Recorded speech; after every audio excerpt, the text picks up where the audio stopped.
Olá pessoal, tudo bem? Vamos então com o terceiro e último vídeo sobre sobre a vida e obra de Walt Whitman. Bom, depois da publicação de John Taps, Poemas de Guerra, a carreira de Walt Whitman começou a declinar, e isso foi de certa forma previsto pelo próprio poeta, que estava semi-paralítico, né? E vivendo de uma modesta fama literária, né? Uma fama mais local. A experiência com os anos de guerra, o estresse causado pelo conflito, as condições precárias que ele viveu nos hospitais, fez com que ele envelhecesse rapidamente. E em 1865 a sua grande obra já estava definida. E em 1868 aconteceu a primeira publicação na Inglaterra de uma coletânea de seus poemas. No entanto, os anos seguintes seriam terríveis, até desanimadores, né? Porque o Walt Whitman ele era ignorado no seu próprio país. Ele era ridicularizado, seja na figura de poeta ou na figura da pessoa pública, né? Ele era mais considerado pela sua excentricidade do que por sua obra. E foi apenas nos anos de 1880 que ele passaria a ser reconhecido nacionalmente, graças ao sucesso que sua poesia estava fazendo na Inglaterra, sendo celebrada por alguns gênios como Oscar Wilde, Tennyson, Swinburne e Rossetti. Em 1870, ele publicou a sua coletânea de ensaios Democratic Vistas, foi publicado nos jornais, né, depois da guerra. Depois, em 1871, saiu a quinta edição de Folhas de Relva e, curiosamente, ele também publicou Passage to India, que são poemas curtos tirados de Folhas de Relva. Passagem para a Índia saudava o progresso, descrevendo uma aldeia global no poema, falando de uma terra conectada por redes, olha que interessante, em que as distâncias eram tornadas mais próximas pela comunicação e por fios, e como se todas as terras, né, fossem então unidas. Então, olha que interessante essa ideia, né, de um mundo global, né, de uma aldeia global, que é o que nós vivemos hoje por conta, né, da internet e por todo o progresso, né, todo esse desenvolvimento aí na nossa era, né, no nosso tempo. No entanto, ele não escreveu mais nada novo, assim, né, não teria feito nada além dessas publicações, dessas últimas publicações, né? E alguns biógrafos apontam que nesses últimos anos houve uma espécie de enfraquecimento mental, tá? Ele chegou a escrever um poema por encomenda. Ele fez isso porque estava precisando de dinheiro, né? Ele recebeu $100 por um poema ruim para a abertura do American Institute, que foi um fracasso, e o Walt Whitman foi ridicularizado pela imprensa. Os ataques dos críticos o perseguiria pelo resto de sua vida, acusando seus maneirismos na poesia. Ele manteve uma correspondência duradoura com uma viúva inglesa chamada Anne Gilchrist, que era sua admiradora, e ela era apaixonada por ele. O seu primeiro ataque de paralisia aconteceu em 23 de janeiro de 1873. Abre aspas. Tive um derrame ou paralisia no meu lado direito, especialmente na perna. Fecha aspas. Então ele escreveu esse verso, né, numa carta, detalhando então a sua paralisia para sua mãe. O ataque, segundo relatórios médicos, teria sido causado por trauma de guerra ou de distúrbios emocionais e afetivos. Ele tornou então um semi-inválido, né, até o final da sua vida. E aí ele mudou-se para Camden, em New Jersey, e lá ele viveria até os últimos dias de sua vida. Logo que ele se mudou, pouco tempo depois, a sua mãe morreu. Sua saúde tornou-se então mais instável.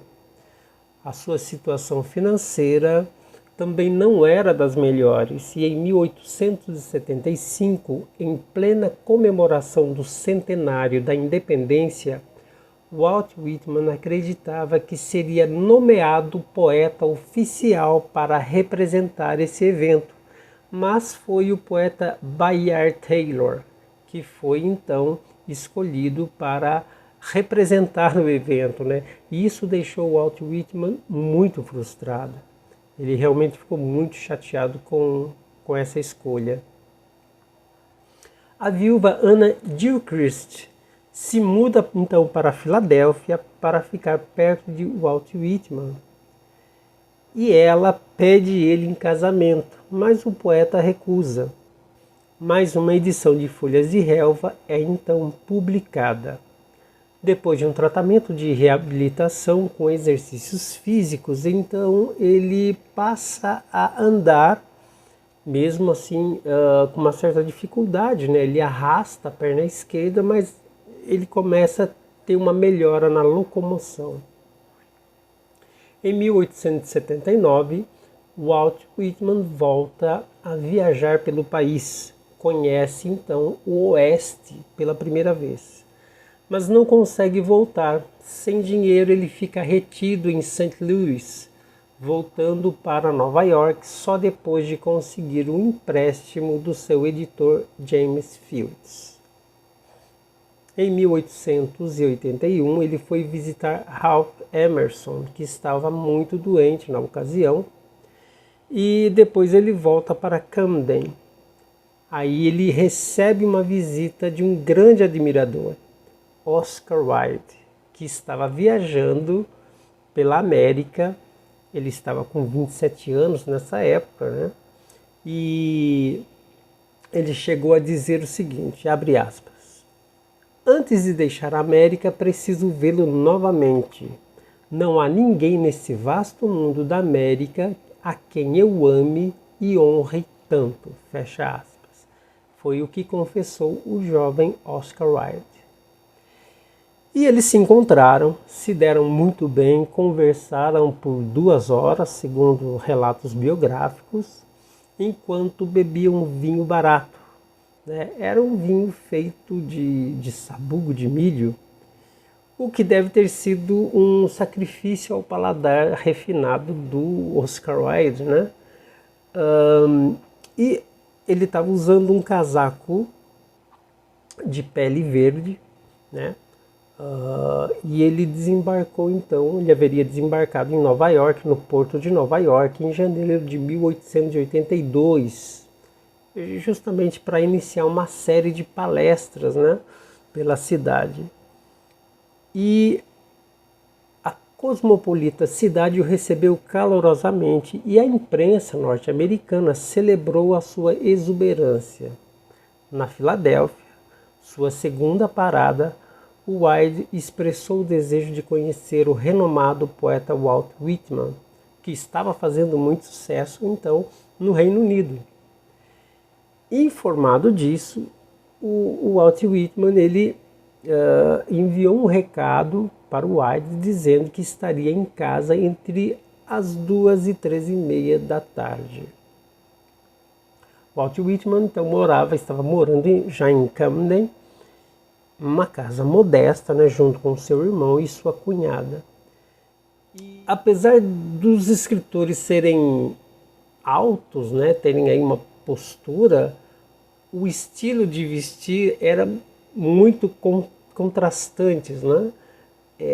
Enquanto o Oscar Wilde trajava aí as suas habituais roupas elegantes, né? Walt Whitman vestia uma blusa simples e muito rústica, né, feita em casa. E ao chegar, a primeira coisa que o Wilde falou foi o seguinte: venho como um poeta visitando outro poeta. Em seguida, Oscar Wilde contou ao anfitrião que, quando criança, sua mãe lia folhas de relva em voz alta para ele. O Walt Whitman, claro, ficou muito lisonjeado com a confissão e abriu então a famosa garrafa de vinho de sabugo, feito por sua cunhada, e então ele ofereceu esse vinho caseiro para o Oscar Wilde. E eles beberam, né, a garrafa inteira, continuaram a conversa sobre poesia no escritório do Walt Whitman. Muitos anos depois, ao relembrar aquela tarde, um amigo do Wilde, ciente, né, do seu gosto refinado, comentou que deve ter sido difícil para ele beber o vinho de sabugo. Foi então que o autor do retrato de Dorian Gray, ele respondeu, abre aspas, se fosse vinagre, eu teria bebido do mesmo jeito, fecha aspas. Então, esse encontro mostra, né, que eles se entenderam muito bem, apesar de suas diferenças, né?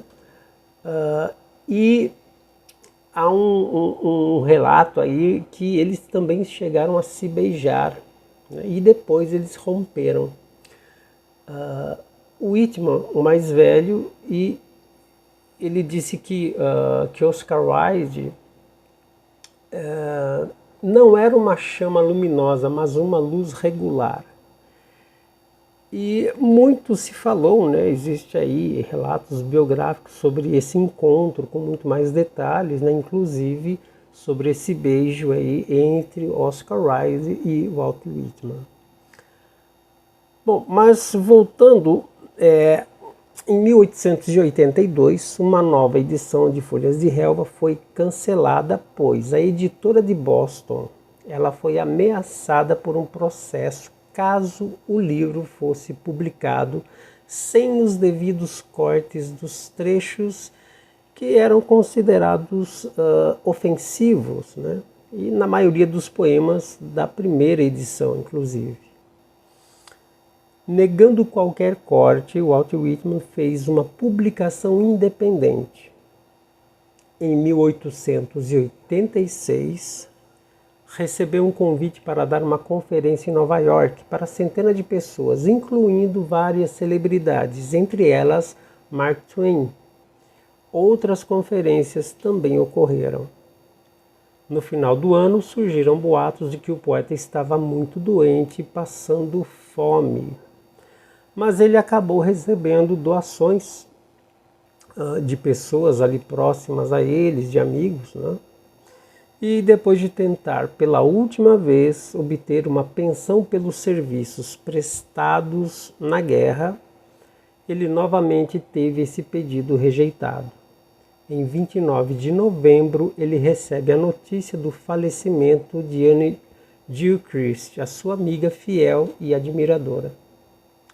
Seus últimos anos serão um tanto tediosos, né? Além da rotina caseira, com a ajuda da viúva Mary Davis e do seu enfermeiro, somente o seu biógrafo o visitaria esporadicamente, registrando as conversas do velho poeta, que também era visitado por admiradores. Em 1888, então, ele sofreu outro derrame. No ano seguinte, ele ganhou uma festa de aniversário que foi organizado pela cidade de Camden e para comemorar os seus 70 anos de vida, né?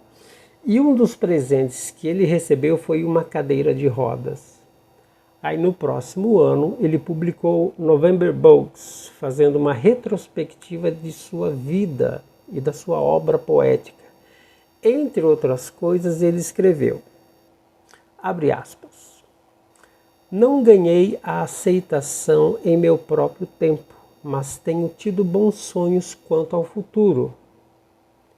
Fecha aspas.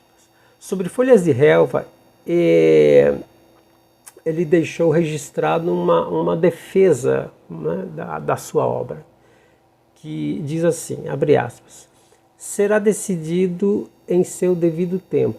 Isto não é um livro. Quem toca nele, toca num homem, fecha aspas. Então aqui ele defendendo, né, Folhas de Relva, e o seu irmão Jeff também vem a falecer na semana de Natal, né? Então, outra perda, né?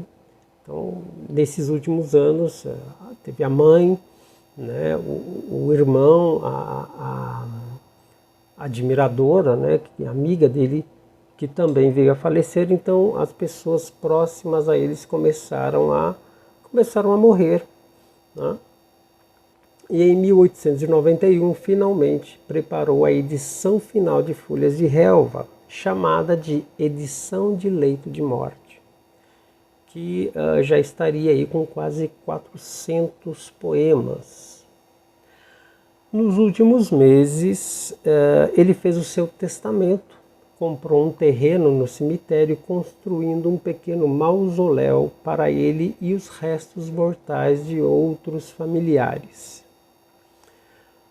E em 17 de dezembro ele teve uma pneumonia e em março, no dia 26 de 1892, às 6 horas da manhã, né, às 6h43, de uma manhã de sábado, Walt Whitman então dava o seu último suspiro aos 73 anos, debaixo de uma chuva fina. O dia de sua morte teve mais repercussão nos jornais do que durante a vida inteira. Com a autópsia foi descoberto que, além da pneumonia, Walt Whitman tinha tuberculose, esteatose hepática, pedra no rim, nefrite, cisto adrenal, abscessos tuberculares e paquimeningite, né? E a parte dessas doenças ele acabou contraindo durante os anos de guerra, né? Com a vivência que ele teve lá nos hospitais. Os médicos não acreditaram que ele conseguiu viver com essas doenças por tantos anos. E o poeta foi enterrado no dia 30 de março, no cemitério de Harley, em Camden. Bom, mais propriamente sobre Folhas de Relva, né, sobre a obra, sobre o livro Leaves of Grass, podemos dizer que por volta aí dos 27 anos, Walt Whitman já escrevia verso e prosa e alguns de seus trabalhos já haviam sido publicados. Tinha uma prosa retórica demais, empolada, e os poemas tinham rimas forçadas, né? Os temas versavam sobre violência, os sentimentos expressados eram medíocres e não havia domínio da técnica, não havia brilho, não havia vida nos seus poemas. Mas foi por volta aí dos 30 anos, depois da viagem ao sul do país, que Walt Whitman ele mudou o estilo de sua escrita e começou a usar versos livres, usando um ritmo mais flexível e sem rimas. Os paralelismos e a cadência compensavam a falta da métrica, assemelhando muito aos salmos bíblicos. Aliás, o paralelismo é uma das chaves mestras da poesia hebraica. Aos 35 anos, então, ele já dominava esse novo estilo. A experiência da viagem pelo sul do país, de ida e volta, expandiu a mente do jovem Walt, que escreveu no prefácio da primeira edição de Folhas de Relva sobre o perfil do poeta ideal americano, dizendo, abre aspas, seu espírito corresponde ao espírito do seu país. Ele encarna sua geografia e a vida natural e os rios e os lagos. Fecha aspas. Walt Whitman ficou 94 dias no sul do país, o que lhe rendeu um caso amoroso, registrado no poema On Passage Through a Populous City, de 1860, então, foi esse poema. Porém, na versão que foi publicada está registrado mulher e ela. Porém, o original do poema, encontrado em 1925 prova que inicialmente tratava-se de homem e ele. Certamente o Walt Whitman fez a alteração para se proteger da censura, né, da época, e eu até vou ler um trecho aqui desse poema no original. Começa assim: lembro-me só daquele homem que apaixonadamente se agarrou em mim. De novo vagamos, amamos e nos separamos.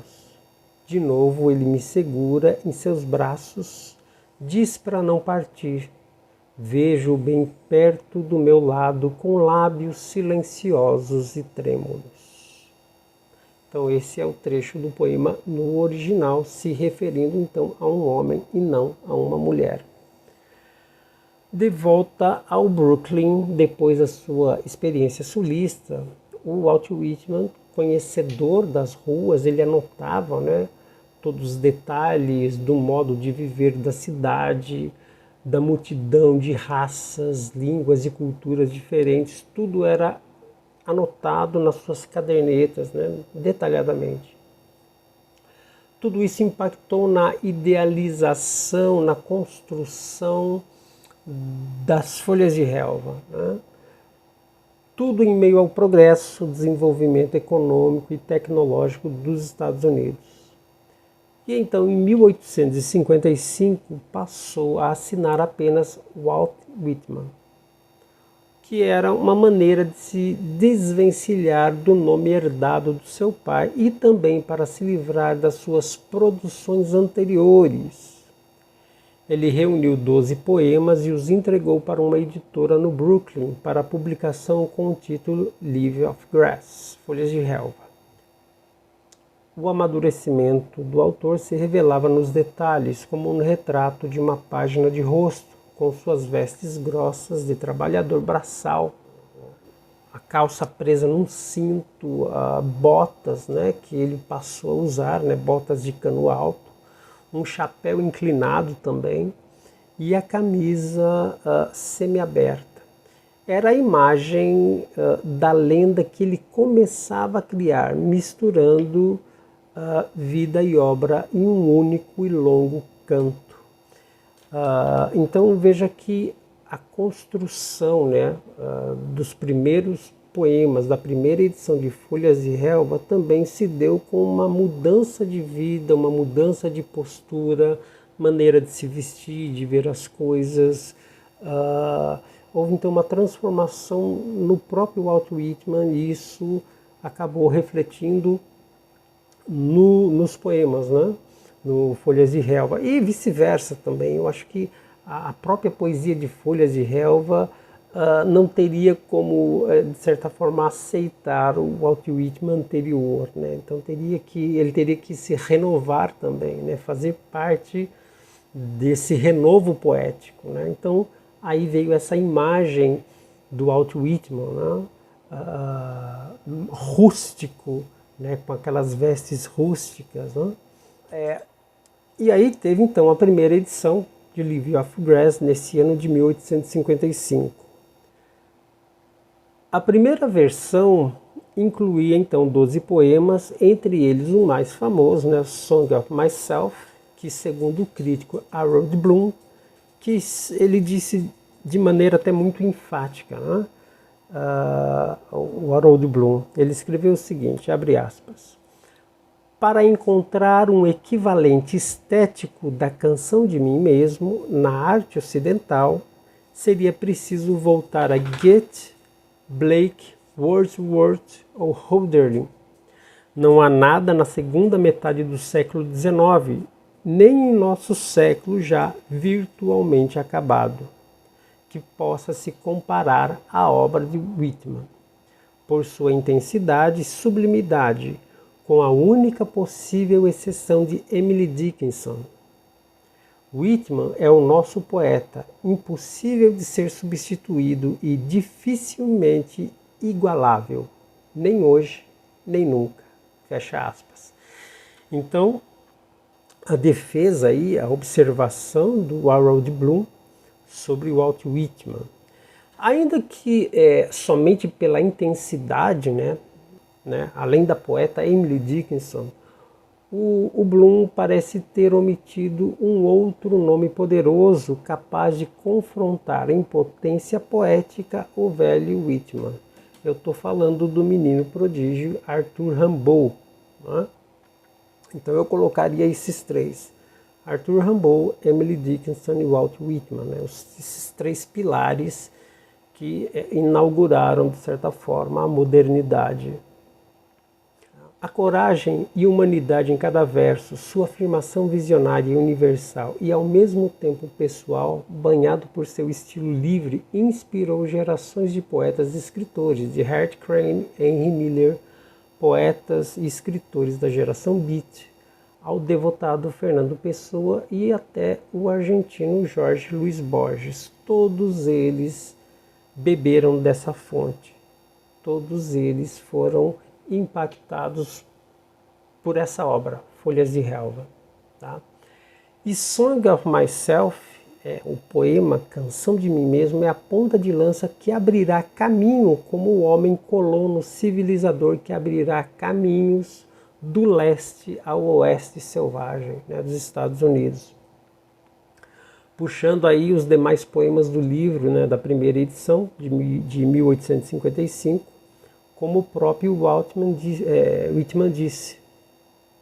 São poemas escritos com, abre aspas, a veemência do orgulho e a audácia da liberdade necessárias para libertar a mente dessa América, ainda em formação, das superstições e torções de toda a antiga, persistente e sufocante autoridade antidemocrática do passado asiático e europeu. Fecha aspas. Então, o Walt Whitman tomando essa posição de poeta civilizador, E a Folhas de Relva é uma obra, então, civilizadora, que moldou o imaginário americano e ajudou na formação de uma nação de nações. Walt, excitado pela expansão dos Estados Unidos, escreveu na introdução para Folhas de Relva, abre aspas, os americanos de todas as nações, em qualquer era, sobre a Terra, provavelmente têm a natureza poética mais completa. Os Estados Unidos são essencialmente o maior de todos os poemas. Enfim, aqui não só uma nação, mas uma nação proliferante de nações. Fecha aspas. Então, o Whitman também era conhecido por suas visões progressistas, defendendo a abolição da escravatura, os direitos das mulheres, além de celebrar o desenvolvimento tecnológico e o amor livre. E a sua saúde, então, se deteriorou após sofrer um derrame de 1873, como dito anteriormente, mas ele continuou a escrever e a participar de eventos literários até a sua morte em 26 de março de 1892, como foi dito. Também ele foi profundamente afetado pelo sofrimento humano que ele testemunhou nos tempos da Guerra Civil Americana, e isso o inspirou a trabalhar como enfermeiro voluntário, a escrever poemas que refletiam as complexidades e tragédias da guerra. Seu poema When Lilacs Last in the Dooryard Bloomed é uma elegia ao presidente Abraham Lincoln, expressando o luto nacional pela sua morte. O Walt Whitman era muito admirador de Shakespeare, e possivelmente Shakespeare pode ter influenciado o poema Canção de Mim Mesmo, que pode ser considerado um monólogo dramático, de alguém desejando ser todos. E nesse poema também podemos notar a sua paixão pela ópera, pela frase musical do canto, tão apreciado na voz da soprano Marietta Alboni, que era a maior virtuosa da época e que Walt Whitman teve o privilégio de ouvi-la quando ela passou uma época, uma temporada de 2 anos em Nova York. Walt Whitman compreendeu a beleza e a força da palavra cantada. Declarou, tempos depois, o seguinte, abre aspas, se não fosse pela ópera, eu jamais teria escrito Folhas de Relva. Fecha aspas. A Bíblia também foi uma das grandes fontes de leitura de Walt Whitman. Então é preciso considerar as influências das narrativas bíblicas em sua obra, sobretudo a tradição oral, os salmos, aos poemas espalhados no Antigo Testamento. Sua influência na literatura americana e na poesia moderna em geral é inegável, com sua abordagem inovadora ao verso livre e sua capacidade de capturar a essência da experiência humana em suas obras. Walt Whitman permanece uma figura icônica cuja vida e trabalho continuam a inspirar gerações de escritores e leitores ao redor do mundo todo. Então poderíamos considerar que com Walt Whitman temos uma espécie de proto-Make It New, que foi muito pregada aí por Ezra Pound, no início aí do século XX. Vamos fazer o novo. Isso porque a sua poética abarca estilos e referências de uma forma muito sofisticada, antecedendo alguns elementos fundamentais do modernismo. Entre eles, a liberdade na criação dos versos, na sua estruturação, na linguagem coloquial e temas sensíveis para a época, como a sexualidade. Em outras palavras, Walt Whitman foi uma das chaves que inaugurou a modernidade, assim como Rimbaud e Emily Dickinson, como eu disse aí anteriormente. Então é preciso ter em mente que a espontaneidade na poética de Whitman foi conquistada com muito trabalho durante anos de vivência, leitura e observação. Walt Whitman ele se autoeducou, ele se tornou um homem culto e um artista da palavra obsessivo, trabalhando com rigor desde as anotações em suas cadernetas e manuscritos, reescrevendo até que chegassem ao ponto.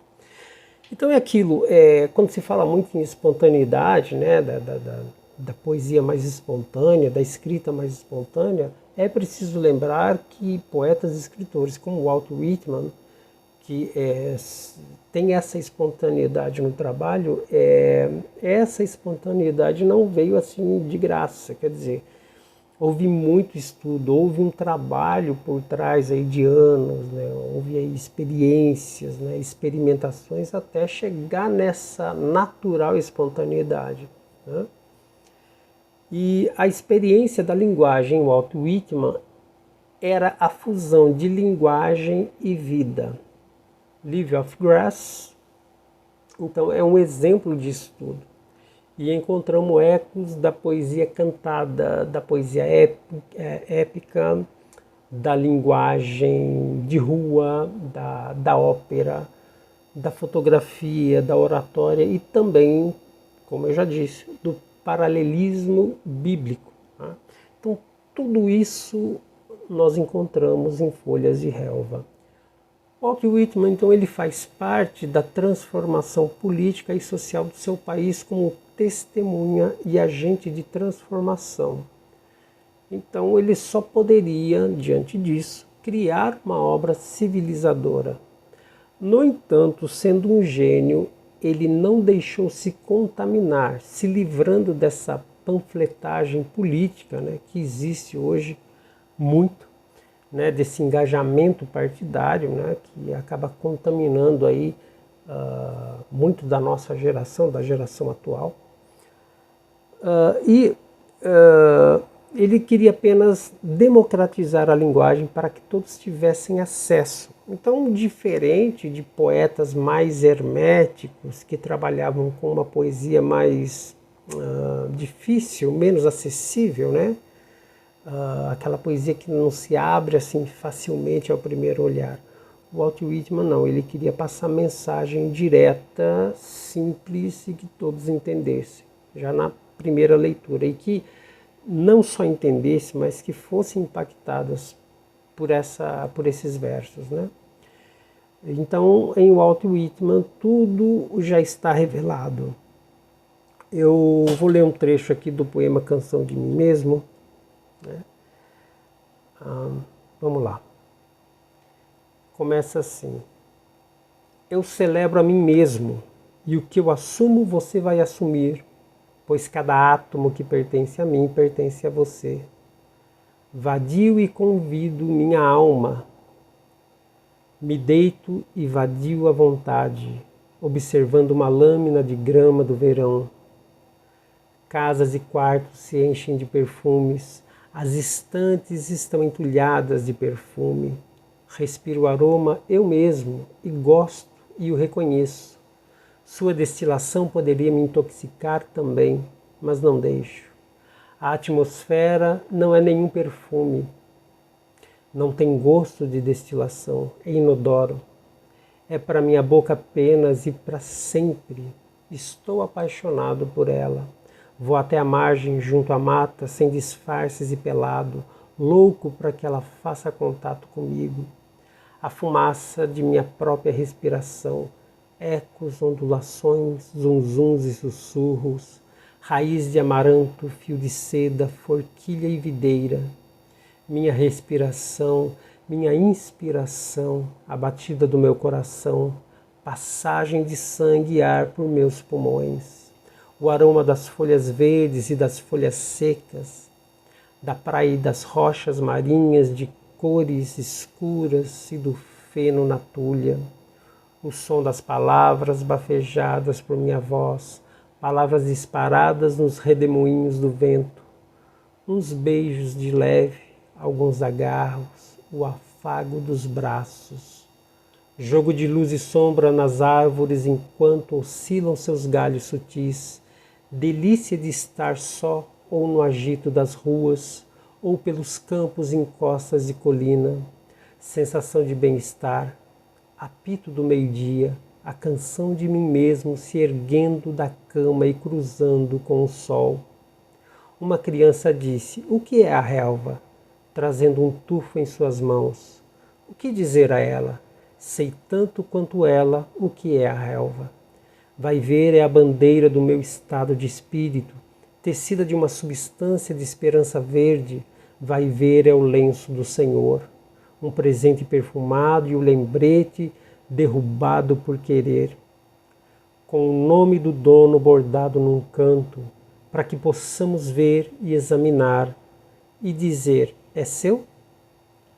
O blá blá blá das ruas, rodas de carros e o baque das botas e papos dos pedestres, o ônibus pesado, o cobrador de polegar interrogativo, o tinir das ferraduras dos cavalos no chão de granito, o carnaval de trenós, o retinir de piadas berradas e guerras de bolas de neve, o grito de urra aos preferidos do povo, o tumulto da multidão furiosa, o ruflar das cortinas da liteira, dentro um doente a caminho do hospital, o confronto de inimigos, súbito insulto, socos e quedas, a multidão excitada, o policial e sua estrela apressado forçando passagem até o centro da multidão.